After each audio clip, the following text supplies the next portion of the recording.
Hey guys, what's up, man? I thank you so much for all joining this call and joining this webinar, of which we're going to show you how to truly transform your dental practice. You heard it right. Not just sit here, not truly stay the same. Transformation. Transformation, really what we mean is like the old you is going to die and the new you is going to form. It's going to mean a total commitment, but it's going to overview of strategies and benefits of implementing this comprehensive training program in your dental practice to really enhance your team, build the cohesion, and boost the patient satisfaction you want so that ultimately you can drive practice success, you can scale. But welcome to the call. I'm so excited you're going to be here. And here's our agenda for the day is why does training matters? That's the first. Why are you even training people? Like, why are we doing this? Step to crafting an effective training program, how to boost your team's cohesion through training, and then ultimately the benefits to you for doing this. Like, why should you do this? Why should you invest in this? And I can tell you some of the Q&As at the end of the day, what it's done in my practice in my life. So that's the agenda. The goal though, what are the goal of all my webinar classes? It's real simple. The only way you can stabilize everything is getting through to the facts. You need to know where you truly stand. You need to know where you stand in human capital. You need to know where you stand in business. You need to know even where you stand in your leadership skills. We got to get to the facts. And the only way to finally scale is through commitment. Now, I coined this phrase, commitment doesn't know time, it makes time. And I hear this all the time. You know, I don't have the energy. I don't have the bandwidth. What are you committed to, as my friend Richie Dillon would say? What is it where your commitment lies? Commitment are doing the things you don't want to do when you don't want to do them. That's a Grant Cardone thing. But with that said, the only way to scale is through commitment. This is going to be a lifelong dedication. That's why I really want this class to work for you guys. If you follow within sequence, you'll dominate. And the only way to finally succeed or get to where you want to go is literally leverage yourself and duplicate. That's the reality. Like, you can't only be the person working on your business. How can we duplicate you to become the CEO? Hence the dentist CEO. A lot of you on this call are just dentists. I'm not saying we're just dentists, but you're literally going in your practice every single day. You're not working on your practice. Hopefully, if you go through these master class and this web class, you will master that. That's my goal. Now, a little bit about myself. Little journey, born from a practice to professional growth. Graduated dental school in 2003 at the University of Detroit Mercy at the whopping age of 30. I'm 51 years old. I've been doing this 2 decades and 1 year, almost 22 years. I took a struggling practice in Flint, Michigan, like I said, I was doing $150,000 to almost $4.5 million. Literally, my average compensation went from literally $150,000 to netting over $1 million. If anybody of you guys would be interested in that, then keep watching. I've been a keynote speaker for Stern Gold, Bio Horizons, other implant companies. I've been in rich mastery groups. I've learned from the best and from business people, entrepreneurs, how to grow and scale their businesses. I also own 4 different businesses that are doing over 7 figures. Now, I'm not saying this to boast. I've written 2 books, Destiny's Not Hereditary and Bridging the Gap of Dentistry. I'm not saying this to boast. I'm saying this because I want you to understand one thing. When I was literally growing up, I was raised by a single mom raising 3 kids making $18,000 a year. All I had a dream was that first I became a dentist to become rich. I swear to you, that was my intention. I also wanted to honor my grandfather who died of throat cancer. But then once I got into this field, I realized there were so many things we did not know. There are so many things that we didn't know to really scale and grow our practice. We were just trained to be dentists. We were trained to be tooth doctors. I want more. I want to help to coach you and help you find a way where you can become financially free and stress-free. See, I know where you're at. I know where you've been from. But if you just will take this 15, 20 minutes a year out of your time and listen to some of the tips and tricks I have, you will dominate. Why is it important? Why do we even do? Why does training matter? That's like asking a professional athlete, why do you do more practice than on the field practice, right? We spend all this time in dentistry. We spend all this time, and sorry if you hear some noise, they're actually cleaning up my practice right now. You spend all this time of learning how to do the craft of dentistry, 4 years, if you will, to learn the didactic ability of doing dentistry. They teach you nothing about business. And I want you to think about that. How much time after you hire somebody do you actually spend time training them? And then you're gonna ask, why can't they follow the process and systems? Why can they not do what they're supposed to do? No different than an athlete. Athletes don't win during a game. Athletes win in the practice field. What, you need about 100 hours to truly be a 1%er in this world at any skill, but yet we don't even spend 100 hours training our team. So why does training matter? Skill development, consistency of service, employer retention, and having a competitive edge. Because if you do the training that other people won't do, you're gonna have that advantage. If you develop skills and you have these employees that work for you, you're gonna raise them. They're gonna feel like they're growing. They're gonna feel significant. When you increase value in them, they increase value in you. Consistency, commitment, dominant. That is what's gonna give you a lead in your building. And not to mention, it's gonna build your employee retention. It's gonna help you. They know you care more about their growth and development than you even do your profit margin. I promise you, that's why it matters.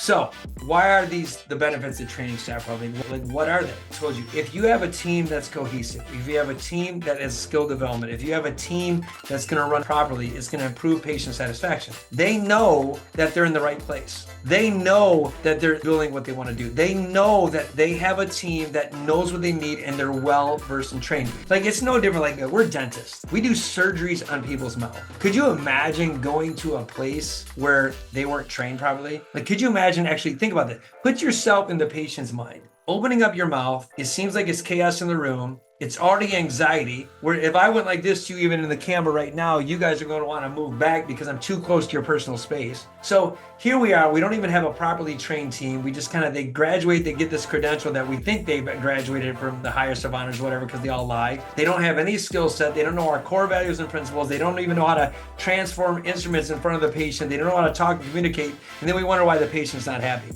The patient's scared to death. You're increasing their anxiety. So training your staff to do what you want to do, to increase your core values and your principles and your process and system, of course you're going to have improved patient satisfaction. Now, what does that equate to? Improved patient satisfaction is going to equate to what? Then referring more people to you, which is more dollars in your pocket. Then you got to increase operational efficiency, obviously.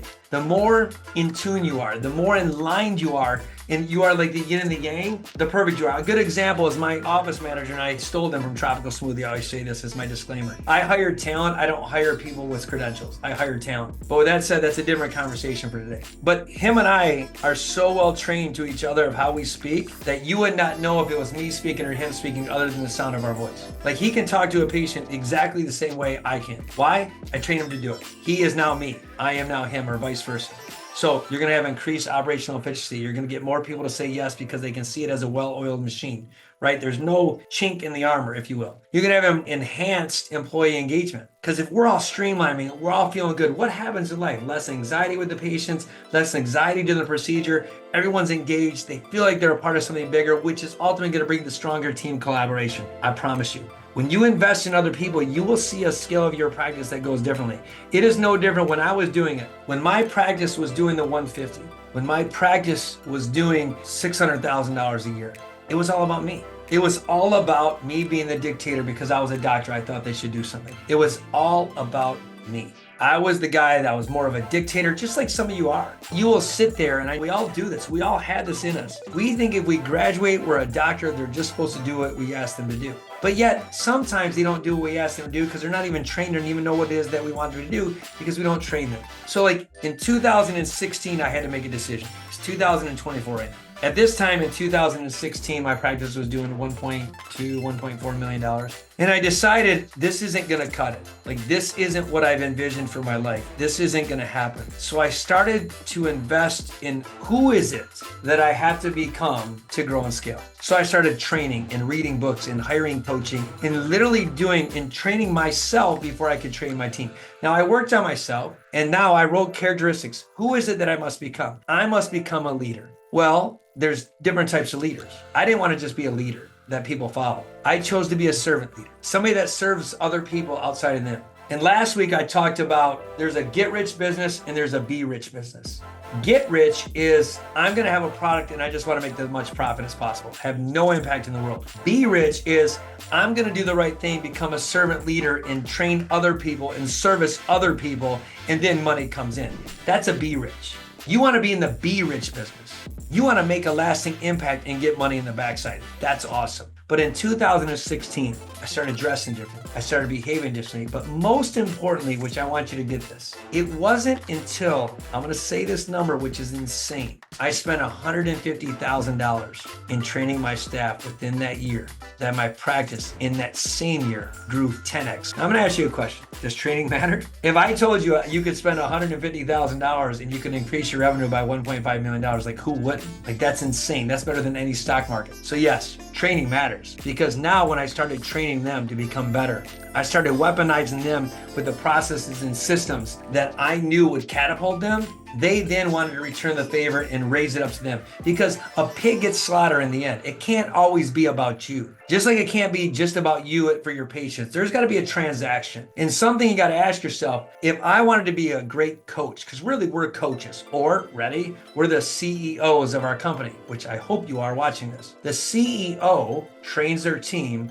to leverage their time so that they can make the most profit for the business. It makes other people better. And if you're not doing this and training your team, you will never stabilize, you will never scale, and you will never be able to retire from what it is you want to do to get out of life. You'll never be free. So it starts with, that's why it matters. I hope I answered that question pretty thoroughly, right? So here's what I would do. If I was going to ever hire you, you're going to hire me. Here's some steps to crafting the effective training program. Like, okay, Dr. G, I hear you talking, totally understand, but what is it that you can actually do? Like, how can you help me through this process? One, you need assessments, right? Assess your team skills, like literally assess them. We talked about earlier, way back in the first slide, you need to know your facts. You need to assess, what are the facts of my practice? Like, what are the facts? You need to know the knowledge gaps through surveys, through interviews and observations. Like, we will do all this. You need to define objectives. You need to set clear, measurable goals for your training program, such as improving patient satisfaction, reducing errors, or enhancing special technical skills. Like, what is it, right? Assess, what is it that I need to fix right away? And don't pick them all. I would tell you, don't pick them all right now. Let's focus on a few things, right? Rome wasn't built in a day. Focus on a few things, get those mastered. Develop content development, continuing development. Like, develop training materials over time with your team. Because if your team's in part of the training program and they know the process and system, it'll minimize the gaps. And it'll match your goals. It'll include presentations, do practical exercises. I don't care if you say, hey man, we got to figure out how you're going to pick up the phone. People always tell me, hey doc, why do you talk about human capital before ever marketing? Because here's the thing, if your team doesn't know how to pick up the phone and you're not constantly developing them and you're not doing certain things, it won't matter how much marketing you spend because they won't even get the patients to say yes. The first thing you do is train your team. First thing you do is human capital. What are your delivery methods? Consider like literally person workshops or online courses or optimal learning engagement. Have a coach. Like, dude, just yesterday, I'm not getting the results I want in my fitness program. I'm in pretty good shape, dude. I'm 177.6 pounds. I'm training to do an Ironman. Like, I'm in pretty good shape, but I'm still not quite getting over that hump. There's somebody that's not holding me accountable. I'm not getting the evaluation and feedback I want. If you look at the slide, I'm not properly assessing me. I'm not clearly defining the objectives and the content that I want to develop, like how to get to where I want to go. I'm not doing that. Guess what I did? I hired a coach. An accountability coach. You might have all the best knowledge in the world. You might be the smartest doctor even over me. And you might have all the plans, but do you keep your word? Are you truly committed to mastering your growth? That's where a coach or a dentist CEO or a consultant comes into, or an advisor. We hold you accountable, period, end of story. You got to do the push-ups. You still got to do all the work. We're just here to hold you accountable. That's what I would do in training your program, okay? Another thing you can do, boosting team cohesion. Like, how do you do that? Build team activities, dude.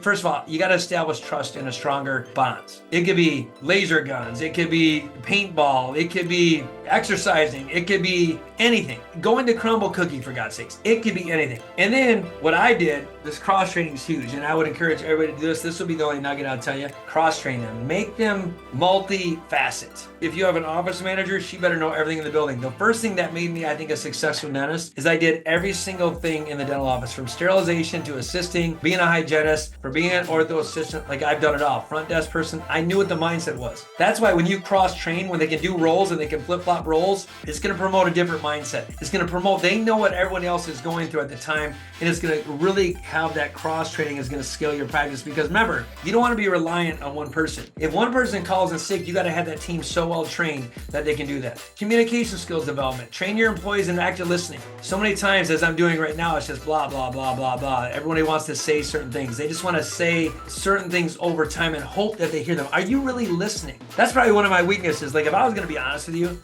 my mind runs a mile a minute, right? So I'm always like, I mean, I have coaches that say, dude, will you just ever shut up for a minute? I get it. That's one of my weaknesses. But are you actively listening? A good example is like, if you have a conflict or resolution, are you looking for the solution or are you just analyzing the problem? So many people focus on the problem without the solution. If you do team trainings, going through these problems together, when you know how to talk to each other, sometimes you can do a DISC assessment. You can have other assessments where they can rank their personalities, which I would highly encourage, which obviously if you did the dentist CEO program, we can try to do that, right? There's astro readings. I mean, tons of things. There's many different assessments you can do with personalities and match them up. They are quick starter, they are follow through, they are finisher, right? And then you got shared learned experiences. Like, encourage team members to learn new skills and teach them to keep getting better and better and acknowledge when they got better. One of the greatest things that I did the other day is it's kind of sad because I did a video a while back saying you got to cut team members. So this bottom 10% team member I just had a tough conversation with her about 3 months ago. And I said, look, this is the things you got to work on. And if you work on this XYZ, right, and you develop this new skill, we're going to go blah, blah, blah. Here's what happened. I learned a lot about her a little bit. And we talked about, I pushed her a little bit, but she started getting better. It became really serious and new. And I was training her. I still just trained her. I didn't give up on her. And she started getting this new skill set. And she started getting better and better and better. And actually, it strengthened our connection and unity. It's made us now respect one another even more. Why? Because I told her the truth. I told her what she needed to work on, and then I developed her. I trained her. And now she has this confidence that now she is training other people. Now, just 3 months ago, she was bottom 10%. And she's now in the 50th or 60 percentile. She's not going anywhere. Why? Because she showed me that she's willing to put the work in. Your staff will surprise you. If you're willing to put the work in, you're willing to mentor, and you're willing to coach them, your team will rise. The problem is all of us, we feel we don't have to do this anymore. We feel like we do it once, we're not consistent, it happens. It happened to me. A story that happened to me when I say mentoring and peer coaching, it says right here, skill development. It creates a good culture. I got good, right? I told you in 2016, I grew at $1.5 million. Here's what I did wrong. I also did it right before COVID in 2019. I stopped training. I thought I had it all figured out. I stopped hiring coaches. I had this all figured out, man. I learned all from these coaches. I got this. And I stopped developing my team quarterly and annually and stopped focusing on them. Guess what happened? I lost $1 million that year. So if you don't think there's power in training, in consistent training and commitment, I can't prove to you more. I grew $1.5 million a year in training, and I lost $1 million a year I didn't train.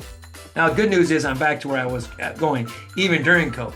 Like I actually grew $1.3 million during COVID. Like how is that possible? But it's just doing the little things every single day consistently, building that culture, building that team rapport, and you will dominate. So what are some key takeaways? Now, I told you there's only 20 minutes. We're on the 20-minute mark right now. Look at bottom line, continuously training is essential. Continue, commit to it. When you have a structured approach, it's ultimately going to drive the performance of your team. And then invest in training. I promise you it pays off. The $150,000 freaking dollars that I spent turned into 1.5 million. Now look at, that's crazy numbers. But what if you invested $50,000 to make an extra $400,000? What if your practice was only doing $50,000 or $100,000 a month and you could do $130,000? What would you do with that extra $30,000? Like think about that. $30,000 extra a month is $360,000 at the end of the year. I don't know. Was it worth it? Of course. Many businesses just want to grow 6 to 10% every year. You would just essentially grow 30% in that one training. It's an investment that will actually transform your dental practice, empowering your team and give you excellent patient care and literally catapult your growth. So if you heard anything, the number one thing you gotta do is train.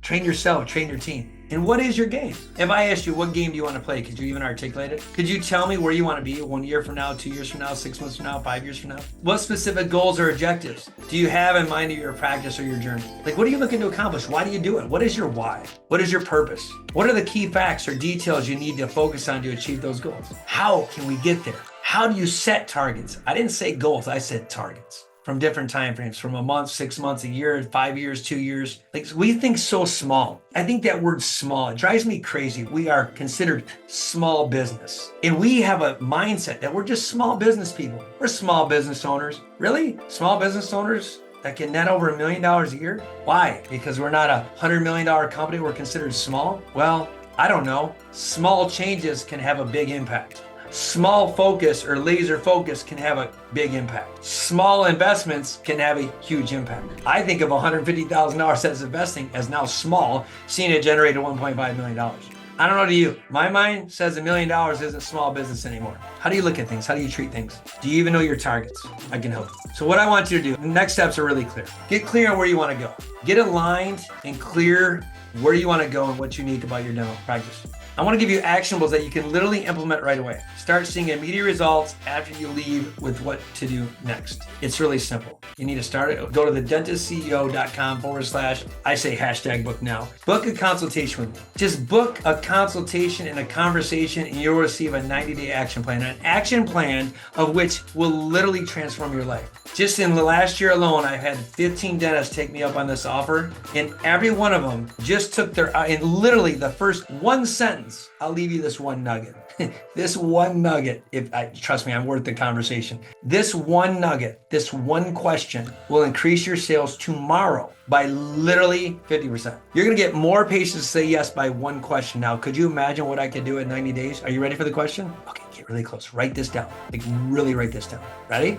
Sir, ma'am, are you bottom line or detailed? What did you say? Think about this. Are you bottom line or detailed? Now I know you're like, dude, what is it? Where did you even start? That was the first question on a patient questionnaire. I have training systems down, written out for you. I have books upon books of things you can implement tomorrow. Of things in Flint, Michigan. Yup, Flint, Michigan, water crisis, GM shutdown. Yup, told you where I'm at. Flint, Michigan, that's taken a practice from $150,000 to over $4 million. I don't know. My average crown is $600. Your average crown might be more. Could you imagine what I could do if I trained your team? Think about that. You're gonna learn from somebody who's already been to where you're at and where you can go. That one thing I just gave you will literally increase your yeses in sales by a patient by 50% tomorrow. Challenge me on it, go ahead. I'll do another thing. Go to thedentistco.com/book now, okay? Also, there's another thing I'm gonna give you.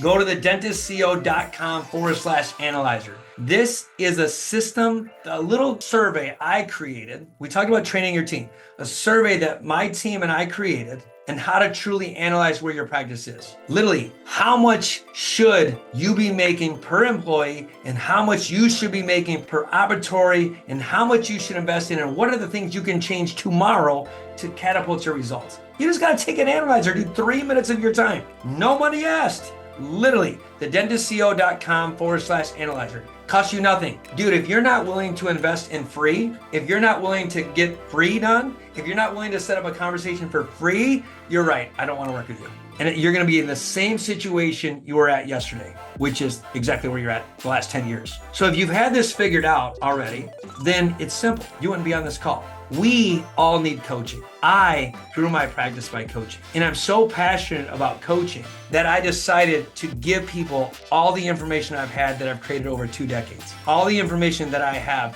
that I know can transform your life like it's transformed mine over the last 2 decades. I've already done it for multiple dentists. I've already done it where I'm starting to change their life. If you are stuck and you just need to stabilize, I got you. If you are stuck and you need to learn how to scale your practice, I got you. If you just want to get out of things and who should I sell to and what should I do, guess what? I got you. I have taken 4 different businesses from zero to netting over $1 million plus high 7 figures. I can do the same for you. All right, guys, that's my speech for the day. Any questions or anything I can answer? We can open it up. Oh, all right. Dr. Actor is asking, what are the effective strategies to engage team members in the vision alignment process to ensure their commitment to practice goals? Ensuring their commitment to the practice goals is one thing. First of all, any team building thing is going to engage your team. I would first ask them this question, Doc, is you need to find out what makes them tick. You need to find out what it is that really excites them. Like I might like pickleball or I might like working out. They might not like working out. They might like freaking badminton, for God's sakes. I don't know. Find what things is going to bring a group of people. It could be escape room. It could be bowling. It could be something where the group has to do something to figure out the process. That might be something I've done in the past, right? Where we got to work together in a line to figure out this problem. So escape rooms are really good. I love that because it takes a team to get through the escape room. And then in the vision line, when you know the vision of the practice, what I would encourage you to do is always repeat the vision every single day. Sometimes you get people disconnected. I said one of the most important things is a significance and growth to our purpose or growth to an employee. So if they're not constantly aligned with the vision of their why, they kind of lose energy and focus. So I'd always remind them, and that will keep them committed to their goals. I hope that helped answer your question. All right, Doc Holland is asking, what are the first steps to take when starting the vision alignment process and how can we measure its success over time? First of all, if I was the leader of the practice, I would tell them what the vision is. This is your vision. This is your dream. You just become the leader that they follow. You're the CEO. So if a CEO doesn't have a vision, if the brand doesn't have a vision, and there's a difference between a brand and a commodity. Like you're Chick-fil-A, there's a vision of Chick-fil-A. If you go to Tiffany's, there's that blue box. There's this vision they might have, right? But just in your practice, you might have a vision of your brand and your practice. See, everything you do from marketing to how you hire to different things must represent your vision, not their vision. Because remember, you are a 1%er and a lot of them didn't commit to doing this. So it's your vision first. So you start by aligning the vision. You need to know what it is. You convey the vision and then you got to get them on board of why. A good analogy is a sports team. You have a coach and he has a vision, they have a game plan, and then they coach their peers or their athletes to execute it. They execute the vision of the GM or the CEO or the president. right? I'm a Lions guy. I'm a Detroit Lions guy. So Dan Campbell, who's the greatest coach, they'll say, was a great leader. Why? Because he set a vision. He said, I'm going to eat kneecaps out. We're going to bust kneecaps out people, but whatever. But he created this almost 3 years prior of where they're going to go. He created a vision. He created an atmosphere of this is where they're going to go. And he could see it, and he believed it down to his core. And when you have that much passion and that fire in every single day, like the fire I have right now, like I have a vision to make other dentists millionaires and be financially free. That's my vision. You're that conveying. You're that passionate. They're going to align with your vision. They're going to start aligning with your process. And if they're not, you just cut bait, dude. Like it's that simple. And you measure it, you're going to measure it by how is your office increasing in patient retention? Are you getting more new patients coming in here? Is your staff more engaged? Is your staff giving you different ideas? And is you're increasing your production / collections? And are more patients referred to you and giving you reviews? There's just a few measurements right there. So I hope that helps answer your question. Well, guys, this has been amazing. I mean, I said 20 minutes. I'm a little bit long-winded. I'm the Italian. I think God gave me 2 mouths in 1 ear, so I apologize. But with that said, dude, thank you so much for joining me on the call. I cannot wait for next week. So next week, we're going to talk about leadership development and training leaders to drive vision and inspire teams. It's August 7th. If you know anybody, refer your friends over here. Don't forget to take the practice analyzer. Don't forget to just set up a free consultation. I'll give you a 90-day game plan. And don't forget the magic question. Ready? Are you bottom line or detail? If you do that, that's fine. But if you want to register for next week, go to thedentistco.com/events/leadership/development. A lot of things in here. Look at, you're going to watch the recordings. You're going to see this online again. But look at, if you want to truly develop a team, Dr. Thomas talked about, hey, how do you get a vision and how do you get them to do that? You're going to learn even more about that next week. So leadership, training leaders to drive vision and inspire their teams. If that's for you, let's go. If you want to 10x your practice, I got you. If you want to scale or grow, I got you. Guys, much love. I'm going to end you with this. I say this over time. This is my thing. I've coined it. You can do a hashtag Dr. G or the Dentist CEO. Commitment doesn't know time, it makes time. So if you want to make time to grow or scale or stabilize your practice, I got you. We'll talk soon. Have a great day.